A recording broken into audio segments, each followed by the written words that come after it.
उन दलितों से, वंचितों से, गरीबों से, जिनकी आवाज बाबा साहब भीमराव अंबेडकर की लेखनी के माध्यम से संविधान के अधिकार के रूप में उन नागरिकों को प्राप्त होती है।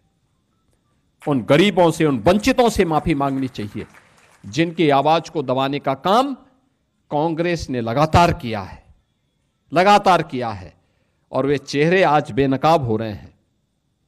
आपने देखा होगा, समाजवादी पार्टी हो या आरजेडी, अन्य दिनों में इनकी प्रेस वार्ताएं होती हैं, इनके ट्वीट होते हैं। आज आपातकाल के इस काले अध्याय पर, संविधान की हत्या के इस दिवस पर उनका कोई ट्वीट नहीं आया, कोई ट्वीट नहीं आया। खन्ना जी ने यहां बताया है,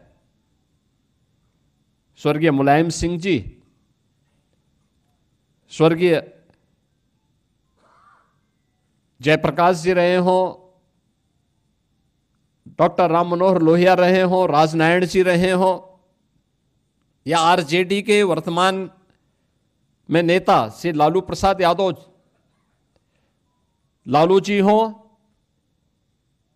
ये सभी संविधान का गला घोंटने के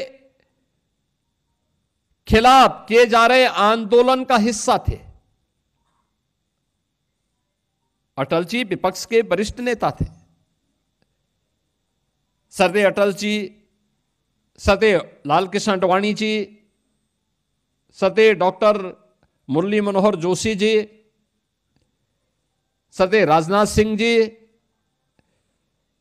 ये सभी वरिष्ठ नेता, राष्ट्रीय स्वयंसेवक संघ के पदाधिकारी हों, भारतीय जनसंघ के पदाधिकारी रहे हों, या जनता पार्टी के, ये सभी लोग कांग्रेस की इस तानाशाही पूर्ण कार्रवाई का विरोध कर रहे थे। उसका उन्होंने पुरजोर विरोध किया, यातनाएं भी झेली। लेकिन आज कौन वे लोग हैं जो कांग्रेस के खिलाफ खड़े तो हुए थे, लेकिन अपनी सत्ता स्वार्थ के लिए आज कांग्रेस के सामने ये नाक रगड़ते हुए दिखाई देते हैं। इनका चेहरा भी आज आप सब देख रहे होंगे। ये लोकतंत्र की दुहाई देते हैं, संविधान की दुहाई देते हैं, लेकिन संविधान का गला घोंटने वालों को और बाबा साहब भीमराव अंबेडकर का अपमान करने वालों को अपने गले का हार भी बनाते हैं। ये वही लोग हैं। इनका ये दोहरा चरित्र लोकतंत्र के लिए भी खतरनाक है, और साथ साथ उन मूल्यों और आदर्शों के सामने भी सबसे बड़ी बाधा है जो भारत के स्वाधीनता संग्राम सेनानियों ने जो सपना देखा था। आज का दिन हम सबको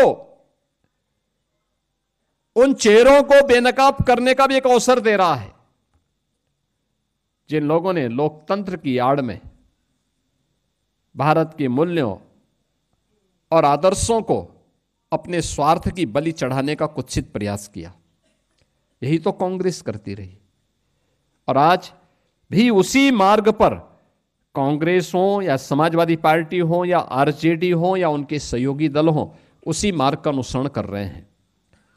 कैसे कांग्रेस ने 25 जून 1975 के बाद लगातार न केवल विधायिका को बल्कि न्यायपालिका और कार्यपालिका के अधिकारों को बंधक बना दिया था।